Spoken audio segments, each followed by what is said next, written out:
जिला कलेक्ट्रेट के ठीक सामने आप देख सकते हैं धरने पर उतर आए हैं, प्रदर्शन पर उतर आए हैं और भारी मात्रा में मसीही समाज पहुंचे हुए, भारी संख्या में मसीही समाज पहुंचे हुए हैं। 19 मार्च को विधेयक पास हुआ था कि अवैध धर्मांतरण के लिए 7 साल और सामूहिक धर्मांतरण के लिए उम्र कैद की सजा का प्रावधान रखा गया है। उसके बाद धर्म स्वतंत्रता संशोधन विधेयक छत्तीसगढ़ शासन जो है सरकार लाई, तो वो गैर संवैधानिक है, प्राकृतिक है, संवैधानिक है, जिसके कारण हम उसके खिलाफ में है। मूल निवासी संघ जनता को सारे एक नजर से देखना चाहिए, चाहे कोई भी समाज है। आज तक क्रिश्चियन समाज को समुदाय भवन नहीं दिया, कब्रिस्तान नहीं दिया, क्रिश्चियन को ऊपर कानून बनाने का अधिकार भी नहीं बनता है। तो क्या लगता है आपको, धर्म की स्वतंत्रता का हनन है? पर मतलब ऐसे दबाव बनाया जाता है, इसके आरोप लगते हैं। मैं नहीं कह रहा हूँ, बहुत लोग कहते हैं आरोप, मतलब ब्रेन वॉश किया जाता है, ऐसे ऐसे करके। इस पर क्या कहना चाहिए? देखिए,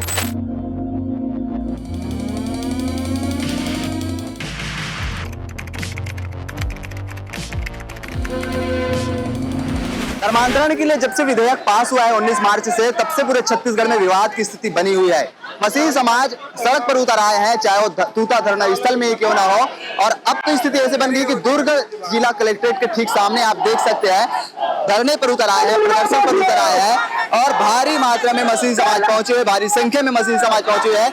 19 मार्च को विधेयक पास हुआ था कि अवैध धर्मांतरण के लिए 7 साल और सामूहिक धर्मांतरण के लिए उम्र कैद की सजा का प्रावधान रखा गया है। उसके बाद उस पूरे विधेयक में ये था, बताया जाता है सूत्रों की जानकारी के अनुसार, अगर बलपूर्वक या प्रलोभन से धर्मांतरण कराया जाता है तो इसके लिए विधेयक पास किया गया था, जिसके लिए मसीही समाज खासा विरोधी तौर पर उतर आए हैं। और दुर्ग कलेक्ट्रेट के ठीक सामने है, उनसे बात करने का प्रयास करेंगे आखिर किन मांग को लेकर के पहुंचे हुए हैं और वो आखिरकार चाहते क्या है। ऐसा चाहते हैं कि इस कानून को वापस ले या फिर और कुछ? आइए बात करते हैं उन लोगों से।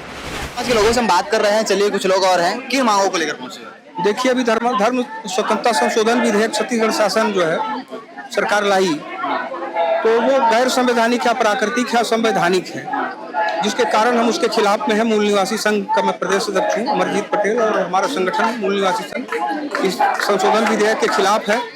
इसके पहले पिछड़ी जाति की 27% रिजर्वेशन 2 दिसंबर सन 2022 को विधानसभा में पास करके राज्यपाल को दिया गया। उन्होंने अभी तक उसको रोक के रखा है। हम राजभवन से मांग कर रहे हैं कि ये गैर संवैधानिक बिल को रोकें, खारिज करें और संवैधानिक बिल जो 27% ओबीसी का रिजर्वेशन है, इसको वो प्रशस्त करें, लागू करें, जिससे कि पिछड़ी जाति के सैकड़ों लोगों, युवा जो है, रोजगार के अवसर जो है उनके सामने शासकीय राजकीय प्रतिनिधित्व में वो आए। मतलब अपने मन से किसी धर्म को अपना लेना, मतलब वो उसकी शिक्षा है सामने वाले। भारत का संविधान किसी भी धर्म को मानने की, उसके रीति रिवाज के पालन करने की पूर्ण इजाजत देता है। और यह जो बिल ड्राफ्ट हुआ है वो 19, 25, 21, 14 भारत के संविधान की इन धाराओं का खुला अतिक्रमण कर रहा है, उल्लंघन कर रहा है, तो नैतिक, संविधान के नैतिक मूल्यों के विरुद्ध है। सबसे पहले आपका नाम जाना था? अमरजीत पटेल, मूल निवासी छत्तीसगढ़ का प्रदेश। कहाँ के रहने वाले हैं? मैं तो रायपुर से हूँ। रायपुर के आसपास गाँव से? रायपुर से ही। अच्छा, तो क्या लगता है आपको, मतलब किसी पर मतलब ऐसे दबाव बनाया जाता है, इसके आरोप लगते हैं? मैं नहीं कह रहा हूँ, बहुत लोग कहते हैं आरोप, मतलब ब्रेन वॉश किया जाता है, ऐसे ऐसे करके। इस पर क्या कहना चाहिए? देखिए, ये जो ब्रेन वॉश कहना, प्रलोभन, बल, ये सब छत्तीसगढ़ में जितने भी ईसाइयों के मामले में प्रकरण दर्ज हुए थाना में, एक मामला आप बता दीजिए जिसमें न्यायालय में जाके वो सिद्ध हुआ हो कि हाँ, ये पास्टर जो है या ये यीशु को मानने वाला व्यक्ति प्रलोभन दे करके। केस तो दर्ज होते रहे हैं धर्मांतरण के मामले, लेकिन एक भी मामले न्यायालय में आज तक जो है सिद्ध नहीं हुआ। केस दर्ज होते हैं, मतलब कुछ तो होता होगा इसे केस दर्ज? केस फर्जी दर्ज हो रहे हैं। बजरंग दल वाला कह रहा है केस दर्ज हो जा रहा है। तो प्रशासन, पुलिस जो है, वो भी कहीं ना कहीं जबरन कर रही, जबरदस्ती कर रही है मसीहियों के। आप कब से हैं, मतलब? नहीं, मैं यीशु में, मैं मसीह में नहीं हूँ, मैं हिंदू हूँ।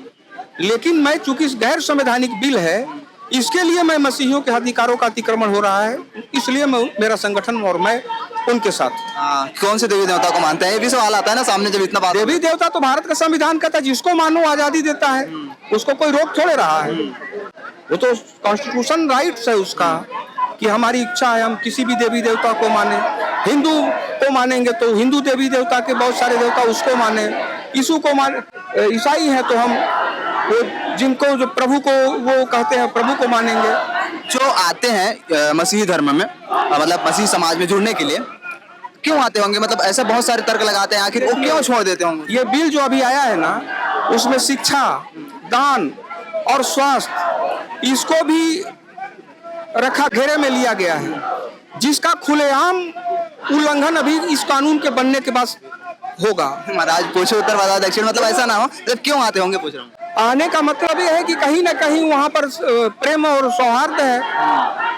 मतलब इसमें नहीं है जो छोड़ कर आए, उसमें नहीं है। नहीं है। मनुस्मृति पढ़िए आप, मनुस्मृति शूद्र को, ST SC OBC को शिक्षा पर बैन लगाती है, उसके जो है अच्छा भोजन पर बैन लगाती है, वो धर्म है। तो इसके लिए तो प्रशासन का विरोध करना चाहिए ना, कि अच्छे से नियम लागू किया जाए, ना कि धर्म का विरोध किया जाए। भारत में संविधान रहते हुए मनुस्मृति लागू किया जा रहा है। आपको मालूम है, आप पत्रकार हैं, अभी 4 लेबर कोड लागू किया, उसका रेफरेंस दिया मनुस्मृति से लिया है। आप प्रेस वाले हैं, आपको मालूम है कि जो 4 लेबर लॉ आया है उसका फाउंडेशन, उस कानून को लाया गया है मनुस्मृति से, जबकि मनुस्मृति दुनिया के अंदर सबसे घटिया, घोर, अमानवीय और छोटी, मतलब कहा जाए जितना भी बुराई किया जाए वैसी पुस्तक है। समाज के कुछ लोग हैं, उनसे हम बात करने का प्रयास करते हैं। क्या नाम है आपका? मैम क्या है आपका?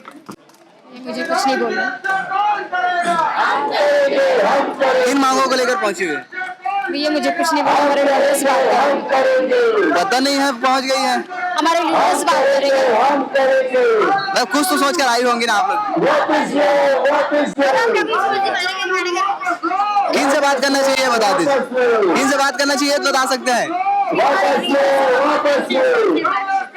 क्या नाम है आप? मनीषा बाघे। क्या चीज? मनीषा बाघे। मनीषा बांधे। अच्छा, किन मांगों को लेकर, किन मांगों को लेकर पहुंची हुई है?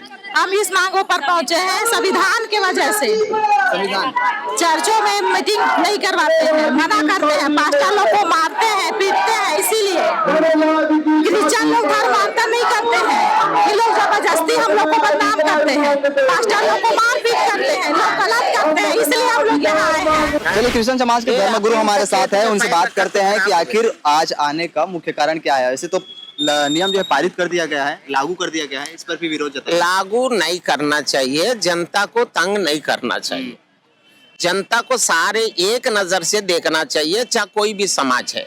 आज तक क्रिश्चियन समाज को समुदाय भवन नहीं दिया, कब्रिस्तान नहीं दिया, क्रिश्चियन के ऊपर कानून बनाने का अधिकार भी नहीं बनता है। 5 साल के लिए आया है, प्रेम से सरकार चलाओ और ज्यादा अच्छा मार्केट बनाओ। हमारा सारे क्रिश्चियन वोट बीजेपी में लगे, दोबारा भी हम लेके आ जाएंगे। कानून वापस ले लो, दोबारा सही सरकार आएगा। ये हमारा चैलेंज है। तो क्या लगता है आपको, धर्म की स्वतंत्रता का हनन है? हमारा धर्म का स्वतंत्र को आनंद लेने नहीं चाह रहे जनता को। 33 करोड़ देवता को छोड़ के एक देवता के पीछे क्यों जा रहा है? ये प्रश्न सरकार, साई सरकार ही प्रश्न देना चाहिए, जवाब उन्हीं को मिल जाएगा। बलपूर्वक या फिर ब्रेन वॉश करके या फिर किसी दबाव कोई में, कुछ मतलब नहीं जो है जी। आपको मैंने निवेदन कर रहा हूँ आपसे, ये प्रश्न को उत्तर हमारा महोदय जी PM मोदी साहब इजराइल लेके जाके बाइबिल लेके आया, वहां दुआ करवा के आया, पोप से रोम गया, क्रिश्चियन बन गया। जब मोदी साहब क्रिश्चियन नहीं बनता तो छत्तीसगढ़ी लोग बन जाएगा? क्या बात करते हो सर? तो सामने वाले भी कबूल करे कि हम लोग इस धर्म में आ गए हैं, तब की बात, इस दिन क्या होगा? अच्छी बात है, अच्छी बात है। अभी तो आपने धर्म में कहा आ रहा तो कोई खराब क्या है?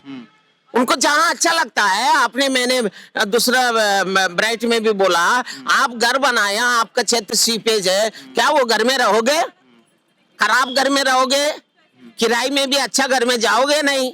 बस पब्लिक वैसी है, वैसी है। ऐसी है। ठीक है, तो आज बहुत तगड़ा व्यवस्था था पुलिस प्रशासन की, हाँ, है ना? मतलब देख सकते हैं आप, उधर दिखाई कैमरामैन, जी, जी। अभी भी पुलिस प्रशासन के लोग अभी हटे हैं। मतलब ये व्यवस्था किस लिए की गई होगी, आप क्या लगता है? देखिए, जनता को गुमराह करने का सरकार का काम है। जनता को अंदर आना भी मना है। क्या हमने कलेक्टर साहब से मिलने के लिए मना क्यों? मुलाकात हुआ है? मुलाकात नहीं हुआ, आज चाहता ही नहीं है मुलाकात करने। क्यों नहीं चाहता? समस्या सुनने नहीं चाहता है।